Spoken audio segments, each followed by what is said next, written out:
क्या आपने कभी सोचा है कि दुनिया के 1% लोग ही क्यों कामयाब होते हैं, जबकि 99% लोग सिर्फ स्ट्रगल करते रह जाते हैं?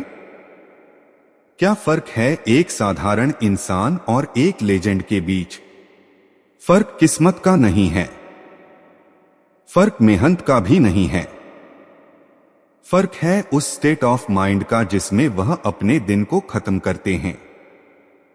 रात का वह वक्त जब आप सोने वाले होते हैं, वह सिर्फ सोने के लिए नहीं होता। वह यूनिवर्स के सबसे बड़े खजाने को अनलॉक करने का समय होता है। आज जो मैं आपको बताने जा रहा हूं, वह आपकी जिंदगी का सबसे बड़ा टर्निंग पॉइंट साबित हो सकता है। यह कोई साधारण मोटिवेशन नहीं है। यह वो एंशिएंट साइंस है जिसे हमारे वेदों में और उपनिषदों में छुपा कर रखा गया था ताकि इसका गलत इस्तेमाल ना हो सके। लेकिन उससे पहले मैं चाहता हूं कि आप एक सिचुएशन को इमेजिन करें। उस इंसान के बारे में सोचिए जिसने अपना सब कुछ दांव पर लगा दिया, जिसने दिन रात एक कर दिया अपने सपने के लिए, पसीना बहाया, रातों की नींद हराम की। लेकिन अंत में हाथ क्या लगा? सिर्फ फेलियर। वह रात को अपने बिस्तर पर लेटता है और छत को घूरते हुए सोचता है कि आखिर कमी कहां रह गई। उसकी आंखों में आंसू हैं, लेकिन वह रो नहीं सकता क्योंकि उसे अपने परिवार के सामने स्ट्रांग बनना है। वो अंदर से टूट चुका है। उसे लगता है कि शायद भगवान या यह यूनिवर्स उसके खिलाफ है। क्या आपने कभी ऐसा महसूस किया है? क्या कभी ऐसा लगा है कि आप चीखना चाहते हैं लेकिन आवाज नहीं निकल रही? अगर आपने अपनी जिंदगी में एक बार भी इस हेल्पलेसनेस को, इस दर्द को महसूस किया है, तो अभी इसी वक्त कमेंट बॉक्स में जाकर टाइप करें आई फील इट, क्योंकि आज का यह सेशन सिर्फ उन्हीं लोगों के लिए है जो इस दर्द को अपनी सबसे बड़ी ताकत में बदलना चाहते हैं। मैं चाहता हूं कि आप अभी कमेंट करें ताकि आप यूनिवर्स को यह सिग्नल दे सकें कि आप अब बदलने के लिए तैयार हैं। आज हम जिस तकनीक के बारे में बात करने जा रहे हैं, उसे मॉडर्न न्यूरोसाइंस में स्लीप प्रोग्रामिंग कहा जाता है और हमारी प्राचीन संस्कृति में इसे योग निद्रा और स्वप्न साधना का नाम दिया गया है। यह वह गुप्त ज्ञान है जिसे थॉमस एडिसन जैसे महान साइंटिस्ट्स इस्तेमाल करते थे अपनी इन्वेंशन के लिए और जिसे एंशिएंट इजिप्शियंस अपनी सिविलाइजेशन को एडवांस बनाने के लिए यूज करते थे। लेकिन आज के दौर में हम इसे भूल चुके हैं।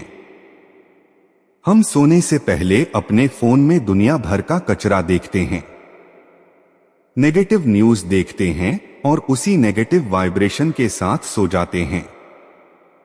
फिर हम शिकायत करते हैं कि हमारी लाइफ में कुछ अच्छा क्यों नहीं हो रहा। याद रखिए, सोने से पहले के वह 2 मिनट आपकी पूरी जिंदगी को कंट्रोल करते हैं। अगर आपने इन 2 मिनटों को काबू करना सीख लिया तो दुनिया की कोई भी ताकत आपको सफल होने से नहीं रोक सकती। हमारे शास्त्रों में कहा गया है कि जो ब्रह्मांड में है वही पिंड यानी शरीर में है। जब आप सोने जाते हैं तो आप सिर्फ अपनी आंखें बंद नहीं कर रहे होते, आप एक डायमेंशन से दूसरे डायमेंशन में जा रहे होते हैं। यह वह समय होता है जब आपका कॉन्शियस माइंड यानी आपका लॉजिकल दिमाग सो रहा होता है और आपका सबकॉन्शियस माइंड यानी अवचेतन मन पूरी तरह से जाग जाता है। यह वही समय है जब आप अपने दिमाग को जो भी कमांड देंगे वो उसे एक आदेश मानकर पूरा करने में लग जाएगा। मॉडर्न न्यूरोसाइंस ने यह साबित कर दिया है कि जब आप जाग रहे होते हैं तो आपका दिमाग बीटा स्टेट में होता है, जहां आप लॉजिक और डर से घिरे रहते हैं। लेकिन सोने से ठीक पहले जब आपकी पलकें भारी होने लगती हैं, तब आपका दिमाग अल्फा स्टेट और फिर थीटा स्टेट में एंटर करता है। साइंटिस्ट्स इसे हिप्नोगॉर्जिक स्टेट कहते हैं। यह वही स्टेट है जहां आपके कॉन्शियस और सबकॉन्शियस माइंड के बीच का पर्दा सबसे कमजोर होता है। हिस्ट्री गवाह है कि थॉमस एडिसन और अल्बर्ट आइंस्टाइन जैसे जीनियस अपनी मुश्किल से मुश्किल प्रॉब्लम्स का हल इसी स्टेट में खोजते थे। एडिसन अक्सर अपने हाथ में लोहे की बॉल लेकर कुर्सी पर झपकी लेते थे ताकि जैसे ही वह गहरी नींद में जाने लगे बॉल गिरे और वह जाग जाए। वो ऐसा इसलिए करते थे क्योंकि उस आधी नींद और आधी जागृति की अवस्था में उन्हें वह आइडियाज मिलते थे जो उनका लॉजिकल दिमाग कभी सोच ही नहीं सकता था। लेकिन हमारे ऋषियों ने इसे हजारों साल पहले ही डिकोड कर लिया था। मांडुक्य उपनिषद में चेतना की 4 अवस्थाओं का वर्णन है: जागृत, स्वप्न, सुषुप्त और तुरीय। आज दुनिया जिसे लॉ ऑफ अट्रैक्शन या सबकॉन्शियस प्रोग्रामिंग कहती है, वह असल में हमारे वेदों का संकल्प विज्ञान है। ऋग्वेद में कहा गया है कि यह ब्रह्मांड वाइब्रेशन से बना है और आपका विचार भी एक वाइब्रेशन है। जब आप सोने से पहले किसी विचार को होल्ड करते हैं तो आप उसे सीधे कॉस्मिक इंटेलिजेंस यानी ब्रह्मांडीय चेतना को सौंप रहे होते हैं। यह ठीक वैसे ही है जैसे आप गूगल पर कुछ सर्च करते हैं और एंटर दबाते हैं। एंटर दबाने के बाद आप टेंशन नहीं लेते कि रिजल्ट आएगा या नहीं। आपको पता होता है कि सर्वर अपना काम करेगा। ठीक वैसे ही सोने से पहले के यह 2 मिनट आपके दिमाग का एंटर बटन है। प्राचीन मिस्र यानी एंशिएंट इजिप्ट में भी स्लिप टेम्पल्स हुआ करते थे, जहां लोग अपनी बीमारियों और समस्याओं का इलाज ढूंढने के लिए एक खास तरीके से सोने जाते थे। वह मानते थे कि नींद के दौरान आत्मा देवताओं से बात करती है। ग्रीक फिलॉसफी में भी इनक्यूबेशन की एक तकनीक थी जहां लोग जवाब पाने के लिए मंदिरों में सोते थे। इसका मतलब यह है कि यह ज्ञान सिर्फ भारत तक सीमित नहीं था, बल्कि पूरी दुनिया की महान सभ्यताओं को यह पता था कि नींद सिर्फ शरीर का आराम नहीं है, बल्कि यह आत्मा का रिचार्ज स्टेशन है। लेकिन कलयुग में हम इस विद्या को भूल गए हैं। आज की मॉडर्न लाइफस्टाइल ने हमें इतना बिजी कर दिया है कि हम सोने को सिर्फ एक वेस्ट ऑफ टाइम मानते हैं। याद रखिए, अगर आप जीवन में कुछ भी हासिल करना चाहते हैं, चाहे वह पैसा हो, हेल्थ हो या मन की शांति हो, उसका रास्ता आपके सबकॉन्शियस माइंड से होकर ही गुजरता है। आप दिन भर चाहे जितनी मेहनत कर लें, चाहे जितनी किताबें पढ़ लें, लेकिन अगर आपकी रात की प्रोग्रामिंग गलत है तो आप कभी सफल नहीं हो पाएंगे। यह कड़वा सच है। जो लोग कहते हैं कि मैंने बहुत मेहनत की फिर भी फेल हो गया, उसका कारण यही है कि वह दिन में तो निर्माण करते हैं, लेकिन रात को अनजाने में अपने ही सपनों को डिस्ट्रॉय कर देते हैं अपनी नेगेटिव सोच से। अब बात करते हैं उस विधि की, उस सुप्रीम टेक्निक की जो भगवान शिव ने अपने सूत्रों में बताई है। विज्ञान भैरव तंत्र में भगवान शिव माता पार्वती को धारणाओं के माध्यम से समझाते हैं कि कैसे शून्य में उतरना है। आपको सोने से पहले ठीक वही करना है। बिस्तर पर लेट जाएं और अपने शरीर को पूरी तरह ढीला छोड़ दें। इसे हम योग में शवासन कहते हैं। जब शरीर सो रहा हो और मन जाग रहा हो, वह मैजिकल मोमेंट होता है। अब अपनी आंखों को बंद करें और अपनी सांसों पर ध्यान दें। जैसे ही आपका मन शांत होने लगे, अपने आप से वह एक सवाल पूछें जिसका जवाब आप चाहते हैं। यह सवाल आपकी करियर के बारे में हो सकता है, आपके रिश्तों के बारे में हो सकता है या आपकी सेहत के बारे में। लेकिन यहां सबसे बड़ी गलती जो 99% लोग करते हैं वह यह है कि सवाल पूछने के बाद वह खुद ही उसका जवाब सोचने लगते हैं। आपको यह नहीं करना है। आपको लॉजिकल माइंड का इस्तेमाल नहीं करना है। बस सवाल को मन में रखें जैसे कि आप किसी अंधेरे कमरे में टॉर्च जला रहे हो। सवाल को बीज की तरह अपने दिमाग में रोक दें और फिर साक्षी भाव में आ जाएं। साक्षी भाव का मतलब है विटनेस कॉन्शियसनेस। बस ऑब्जर्व करें बिना किसी जजमेंट के, बिना किसी बेचैनी के। भगवत गीता में भगवान श्री कृष्ण कहते हैं कि जो कर्म फल की चिंता किए बिना कर्म करता है वही योगी है। यहां आपका कर्म है सवाल पूछना और सो जाना। जवाब देना उस परम शक्ति का काम है जिसे आप ईश्वर, यूनिवर्स या सबकॉन्शियस माइंड कहते हैं। जब आप सवाल पूछकर शांत हो जाते हैं तो आपका दिमाग उस सवाल को एक पहेली की तरह नहीं बल्कि एक कमांड की तरह लेता है। साइकोलॉजी में एक टर्म है जाइगर्निक इफेक्ट, जिसका मतलब है कि हमारा दिमाग अधूरी चीजों को याद रखता है।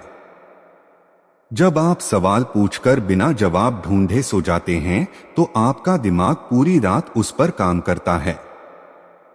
न्यूरॉन्स के नए कनेक्शंस बनते हैं, पुराने डेटा को स्कैन किया जाता है। आपका सबकॉन्शियस माइंड आपकी पुरानी यादों, आपके अनुभवों और उस यूनिवर्सल नॉलेज बैंक से कनेक्ट करता है जहां दुनिया के हर सवाल का जवाब मौजूद है। वेदों में इसे हिरण्यगर्भ कहा गया है। वह सुनहरा गर्भ जहां से सब कुछ उत्पन्न होता है। यह प्रोसेस इतना पावरफुल है कि कई बार आपको सपने में ही जवाब मिल जाएगा या फिर अगले दिन सुबह उठते ही आपके दिमाग में एक अचानक आइडिया आएगा जिसे हम एपिफनी कहते हैं। कई बार ऐसा होगा कि आप किसी से बात कर रहे होंगे और अचानक उसके मुंह से आपको अपना जवाब मिल जाएगा। यह कोई चमत्कार नहीं है, यह क्वांटम फिजिक्स है। जब आप एक फ्रीक्वेंसी सेट करके सोते हैं तो यह यूनिवर्स उसी फ्रीक्वेंसी की चीजों को आपकी तरफ खींचना शुरू कर देता है। लेकिन सावधान रहें, यह तकनीक जितनी शक्तिशाली है उतनी ही सेंसिटिव भी है। अगर आप डाउट के साथ या डर के साथ सवाल पूछेंगे तो यह काम नहीं करेगा। उपनिषदों में कहा गया है, भावो ही विद्यते देवः, यानी भावना में ही देवता का वास है। अगर आपकी फीलिंग में डाउट है तो आप यूनिवर्स को कंफ्यूज्ड सिग्नल भेज रहे हैं। आपको ऐसे पूछना है जैसे एक छोटा बच्चा अपनी मां से पूछता है। उसे पूरा भरोसा होता है कि मां उसे जो भी देगी वह उसके लिए सही होगा। इस भरोसे को ही श्रद्धा कहा गया है। मॉडर्न स्टडीज बताती हैं कि सोने से पहले का जो इमोशन होता है वह पूरी रात हमारे नर्वस सिस्टम में लूप करता रहता है। अगर आप चिंता में सोएंगे तो आप 8 घंटे की चिंता की प्रैक्टिस कर रहे हैं, और अगर आप समाधान की उम्मीद में सोएंगे तो आप 8 घंटे सफलता की प्रैक्टिस कर रहे हैं। चॉइस आपकी है। स्वामी विवेकानंद कहते थे कि हर आत्मा में परमात्मा बनने की क्षमता है। वह क्षमता इसी अवचेतन मन में छुपी है। जब आप इस तकनीक को हर रात करना शुरू करेंगे तो पहले कुछ दिन आपको शायद अजीब लगे। हो सकता है आपका मन भटके, लेकिन इसे छोड़ना मत। हमारे शास्त्रों में अभ्यास और वैराग्य को मन को काबू करने का एकमात्र रास्ता बताया गया है। आपको यह समझना होगा कि आप सिर्फ हाड़ मांस का पुतला नहीं हैं।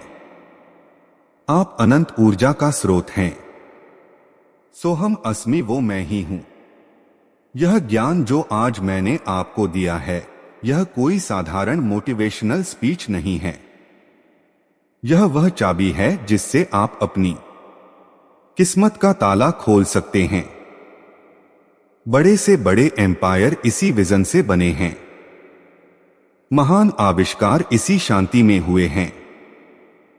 आज रात जब आप बिस्तर पर जाएं तो फोन को दूर रख दें, दुनिया के शोर को म्यूट कर दें और अपने भीतर के उस सन्नाटे को सुनें। अपने उस सवाल को मन में लाएं जो आपको परेशान कर रहा है, और फिर उस सवाल को उस अंधेरे में छोड़ दें जहां से रोशनी की किरण फूटेगी।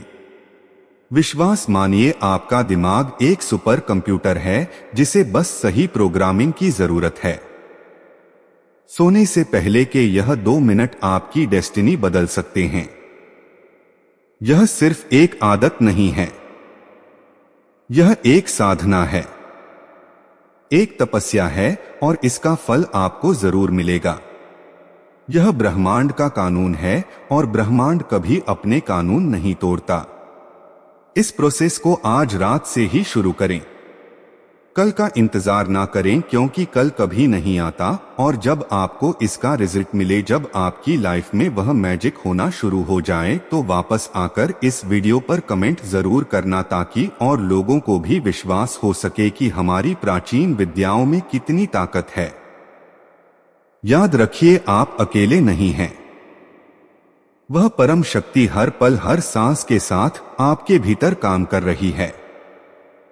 बस उसे काम करने का मौका दें, सरेंडर कर दें और देखें कि कैसे आपकी जिंदगी एक संघर्ष से बदलकर एक उत्सव बन जाती है।